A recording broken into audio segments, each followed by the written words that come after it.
네, 여전히 뭐 시장에 대한 고민도 있고 섹터에 대한 고민도 있는데요. 돈이 모이는 곳에 머닝 전략, 또 관심 있는 섹터 이야기하고 관심 종목 조금 더 추려볼게요. GL리서치 박창윤 대표 오셨습니다. 어서 오십시오. 네, 안녕하세요.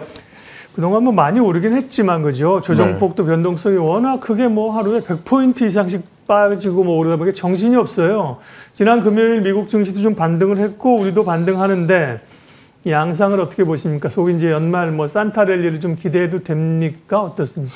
일단 12월 11일 이 부분이 좀 지나가야 연말에 산타 랠리에 대한 기대감 이런 부분이 실릴 거라고 봅니다. FOMC인가요? 그렇죠. 결국 FOMC죠. 예. 시장을 발목을 잡는 두 가지 요인은 결국은 AI 버블에 대한 수익성에 대한 우려감 이 네. 부분이 첫 번째였고 두 번째는 이러한 부분을 뒷받침하기 위한 시장 유동성 국면 이런 부분이 계속해서 나타날 수 있다는 확신이 필요한 부분이었습니다.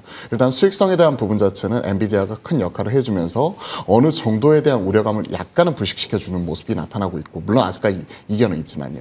두 번째, 결국 FOMC가 유동성 완화, 즉 금리 인하 사이클이 끝이 아니다라는 이런 시장 확신에 뭔가 그 답을 해줘야 되는 그런 시기인 것 같습니다. 그 시기가 결국은 12월 10일 우리나라 시각으로는 12월 11일 새벽이기 때문에 이러한 부분이 좀 결정이 되어야 될 거라고 봐요. 결국 CME 패드와치에서도 최근에 금리 인하에 대한 기대감 자체가 급변동하는 모습이 나타나고 있죠. 지난 주말에는 한 70%까지 올라가는 모습이 좀 포착이 되면서 왔다 갔다 하는 모습이 나오고 있지만 거의 대세는 어느 정도 동결에 대한 그 확률 자체가 상당히 커진 상황입니다. 하지만 지금같이 불확실성이 커지고 있는 상황이 나타나게 되면 12월 11일 날 동결을 할지언정 1월 금리 인하에 대한 확률 자체가 다시 한번 커지면서 시장은 산타랠리 이런 부분이 나타날 수가 있기 때문에 가장 중요한 변곡은 결국은 12월 11일이고 그 전까지는 지난 시간에도 한번 말씀드렸던 대로 과도한 쏠림과 극도 변동성 이런 오르락내리락하는 이런 장이 당분간 좀 지속이 되지 않을까 그렇게 생각을 하고 있습니다. 네.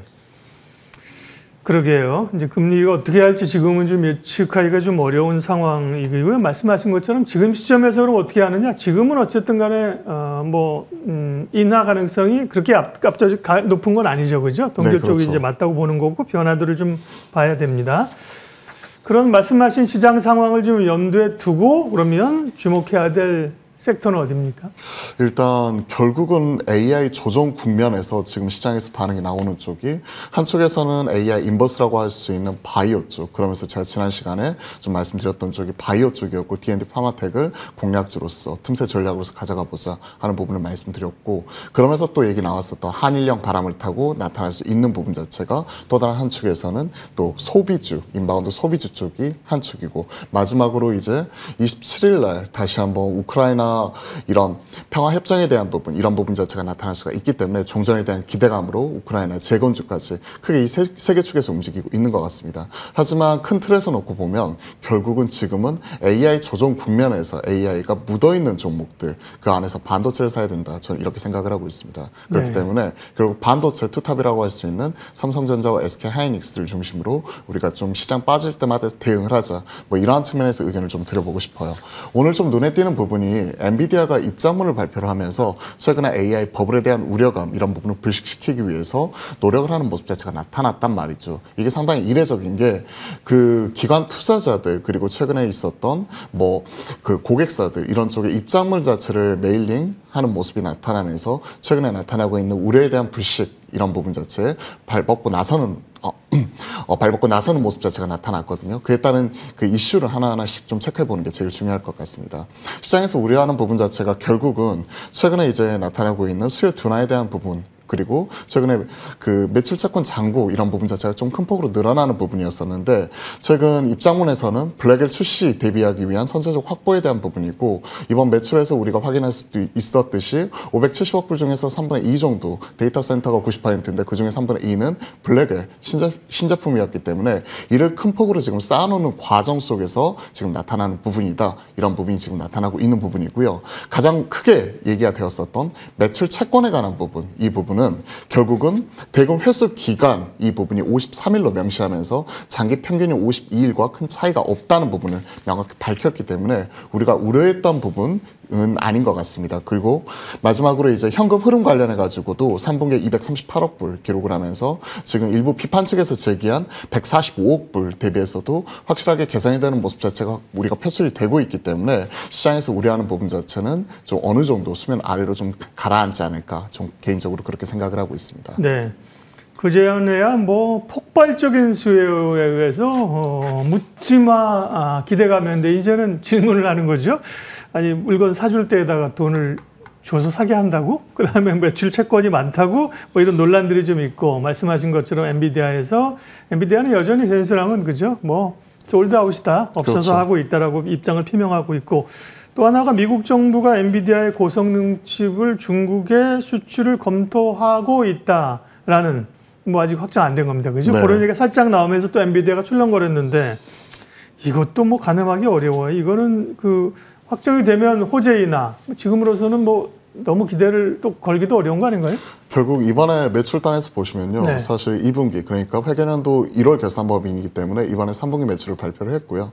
2월 결산법인에서 467억 불 매출 그리고 3분기에서는 570억 불 매출 그리고 4분기 지금 가이던스를 650억 불 그러니까 시장 눈높이를 크게 좀 그 상향 조정하는 이런 가이던스 자체를 제기를 했는데 그런 부분을 결국은 맞추는 모습이 나타났습니다. 근데 여기서 특이사항은 지난 분기에 우리가 체크했었을 때 중국행 매출이 빠지면서 QOQ 매출 성장률, 탑라인 성장이 6%에 그쳤는데 이번에 중국이 빠졌음에도 불구하고 지금 현재 22% 탑라인이 네. 성장하는 모습이 570억 불로 나타났단 말이죠. 거기에 중국향 매출이 빠져 있었는데 이번에 만약에 중국향 H200 수출 이런 부분이 H20 쪽이죠. 결국은 그 저사양이니까 네. H20 쪽에 매출 자체가 추가적으로 잡히게 된다면 향후 가이던스인 650억 불을 좀 크게 비트하는 모습 자체가 다시 한번 나타날 수가 있기 때문에 지금처럼 폭발적으로 매출이 성장을 하면서 수요가 큰 폭으로 늘어나고 있었을 때 우리가 AI 버블에 대한 우려는 좀 어느 정도는 좀 기우 아닌가 저는 그렇게 생각을 합니다. 젠슨왕이 중국에 엄청 공을 들이고 있죠. 네. 그런데 이제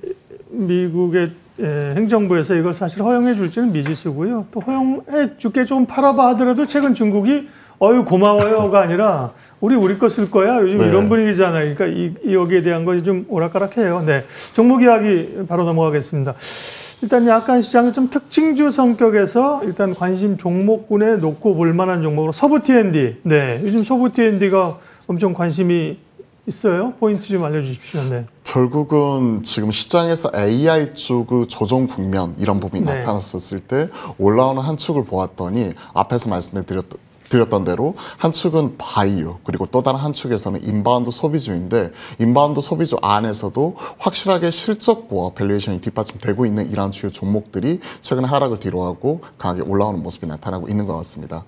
우리가 이렇게 알고 있다시피 서부 T&D 같은 경우에는 용산에 1,700객실의 서울 최대 규모의 호텔을 운영을 하고 있고요. 드래곤시티 용산. 그렇죠. 그죠? 드래곤시티죠. 운영을 하고 있고 그리고 이에 따라서 최근에 객실 점유율과 그리고 객실 평균 단가 이 부분 자체가 크게 상승하는 모습 자체가 우리가 표출되고 있습니다. ADR과 OCC라고 표현을 하고 있는데요. 그러한 부분을 우리가 좀 체크해 볼 필요가 있을 것 같아요.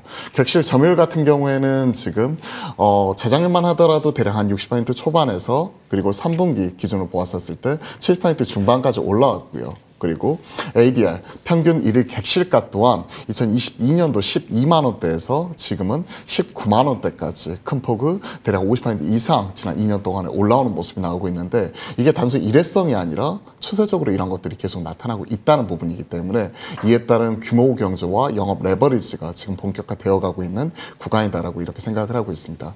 특히나 지금 이슈가 되었던 부분 자체가 결국은 한일령이죠. 한일령으로 인해서 최근에 지금 일본으로서 예약했었던 관광객들이 국내로서 다시 한번 들어올 수 있는 부분이고 기존에 최대치였던 2017년에 지금 그때 있었던 1,700만 그 관광객을 넘어서 올해는 2천만 이상을 지금 바라보고 있는 이러한 상황에서 네. 한일령이 추가적으로 여기에 모멘텀으로서 추가적으로 작용을 할 수가 있기 때문에 그런 것들을 생각을 해보면 굉장히 지금 현 시점에서는 유효하다, 접근이 유효하다 이렇게 생각을 하고 있습니다. 네. 내년도 영업이익 추정치 734억이고요. 지배주주 순익 기준으로 보았었을 때 PER 현재 22배 전후에서 움직이고 있습니다. 현 시점에서 계속 밸류에이션 리레이팅이 나타나면서 이익 단어 성장세 또한 올해 28%에서 내년도도 20% 가까운 이런 성장 흐름 자체가 지속이 되고 있는 상황이 계속 유효하고 있기 때문에 이러한 밸류에이션 재평가는 충분히 가능하지 않을까 이렇게 생각을 합니다. 네. 최근에 뭐 신종동 부지라든지 또 자산 재평가에 대한 얘기도 꾸준히 나오고 있거든요. 그런 것들을 생각을 해놓고 본다면 네. 조정식 매수 관점에서 계속 관심 있게 지켜보자 말씀드려보겠습니다. 네, 관심권에 있는 종목이고요. 오늘 유망주는 네이버인데요. 네이버 가기 전에 1분 정도만 할애해서 지난 시간에 D&D 파마텍을 말씀하셨는데 목표가를 이미 1차 목표가 85,000원이었는데 오늘도 윗꼬리를 길게 달고 있습니다만 뭐 급등했다가 지금 벌써 뭐 윗꼬리 달아도 99,000원이거든요. 네. 네. 잠깐 리뷰해 주시고 예. 오늘 관심주까지 이어서 가시죠. 네. 그렇죠. 한 11만 원대 지금 11만 3,700원까지 오늘 올라왔다가 네. 내려왔으니까요. 제가 말씀드렸었을 때 그때도 포인트는 심플했습니다. 극도 쏠림과 변동성이 나타나고 있는 AI 조정 국면에서 우리가 하나의 틈새 전략으로서 볼 수 있는 게 바이오입니다. 라고 말씀드렸었고 D&D 파마텍은 목표가 85,000원이었지만 오늘 벌써 11만 3천원 이런 부분을 찍었기 때문에 목표가를 큰 폭으로 상향 달성을 했습니다. 그렇기 때문에 결론적으로 2차 목표가 13만 원 그러니까 1차 목표가 85,000원에서 50% 이상 상향 조정한 13만 원으로 목표가 다시 한번 제시를 해드리도록 하겠습니다. 일단은 큰 틀에선 변동은 없어요. 1월 달에 JP모건 헬스케어 컨퍼런스에 따른 모멘텀 자체가 충분히 유효하기 때문에 네. 그에 따른 영향과 그리고 DD01 즉 매시 치료제에 대한 기대감 자체는 유효하다 이런 측면에서 그냥 흔들림 없이 가져갈 수 있다라고 말씀드려보겠습니다. 네. 네이버 가죠. 오늘 예. 네, 오늘 그 네. 유망주로서 좀 체크해 볼 만한 게 네. 결국 네이버라고 생각을 합니다. 지금 그 네이버 파이낸셜과 두나무 합병 이슈가 지금 27일 날 공식 발표할 것이다. 이번 주 공식 발표 일정 이런 부분이 잡혀 있는 상황입니다. 네이버 파이낸셜이 대략 5조 원 가치 그리고 현재 두나무가 대략 한 15조 원 가치로 1대 3 정도 주식 교환 비율 이런 부분이 유력한 상황이고요. 향후에 이제 26일 날 각자 이사회 열고 주식 교환 안건 이런 부분이 어느 정도 선정이 된 이후에 27일 정도에 공식 발표가 될 것이다 하는 부분 자체가 나타나고 있는 것 같습니다. 결국 네이버가 가지고 있는 실물 이런 결제 라인과 그리고 가상자산 쪽에서 결국 과점을 점유를 하고 있는 두나무와 합병 이에 따라서 신사업으로서 가치 이런 것들이 분명히 시장에서 부각이 될 거라고 생각을 하고 있고요. 그러한 부분이 나타나게 될 경우에 26년도에 어느 정도 인수가 완료가 되고 나서 26년도 실적으로 보았었을 때 두나무가 1.3조 그리고 네이버 같은 경우도 대략 한 2조 5천억 그러니까 합산해가지고 2조 5천억 정도 이런 부분 나오게 되었을 때 PR 자체는 대략 한 18배 정도로 어느 정도 합리적인 밸류에이션 측면에서 우리가 거래가 되는 부분이고요. 지금 현재 지금 나오고 있다시피 네이버, 두나무 이런 부분 같은 경우가 지금 현재 각각 이제 이렇게 나오고 있는데요. 매출액 단에서 대략 한 13조 원 정도 네이버 연간 실적 보시면 이런 부분과 영업이익이 2조 5천억 정도 어느 정도 이제 플랫한 성장 이런 부분인데 여기에 두나무 대략 1.3조 정도가 더 붙는다고 생각을 하시면 돼요. 그렇게 된다면 대략 한 3조 8천억, 약 4조까지도 이렇게 바라볼 수가 있는 부분이기 때문에 그동안의 성장에 대한 목마름 이런 부분을 두나무와의 합병을 통해서 분명히 해소하는 부분 자체가 나타날 수 있다라고 생각을 하고 있습니다. 그런데 PER 18배 이런 부분은 시장에서 분명히 우리가 카카오가 30배가 훌쩍 넘어가는 부분을 보았었을 때 분명히 우리가 싸다 이렇게 인식을 할 수가 있기 때문에 이에 따른 재평가 나타날 수 있다고 생각을 합니다. 현재가에서 저는 충분히 매수 가능하다 이런 측면 말씀드려보고 싶고요. 그리고 목표가는 31만 원 그리고 손절가는 23만 원 제시를 하면서 일단 손절 라인은 현 시점에서 한 10% 정도 손절 라인 좀 가져가면서 리스크 관리 이런 부분도 체크를 해 나가도록 하겠습니다. 네, 네이버는 이제 뭐 가격은 잡기 굉장히 어려워요. 사실 지금으로서 합병 전의 가치를 보고 잡을 수밖에 없고요. 그렇죠. 합병된 이후의 그림들을 합병이 성사되면 이제 그림들을 다시 그려야 되는 상황인데요. 31만 원 잡아주셨고요. 저희가 네이버 관련해서는 깨알 홍보 하나 하면 저희 머니투데이 방송 유튜브에 가시면 지난 금요일 날 저희가 딥사이트 시간에 관련해서 왜냐하면 쭉 설명을 해주셨지만 사실 합병 이후에 주총 관건이라든지 좀 또 해결해야 될 문제가 있거든요. 그렇죠. 그런 부분들은 자세한 얘기도 해놨으니까 유튜브 참고하시고요. 어쨌든 네이버를 관심 종목으로 올려놓으셨다. 박창윤 대표님이 요거까지 정리하겠습니다. GL리서치 박창윤 대표님 함께했습니다. 고맙습니다. 네, 감사합니다.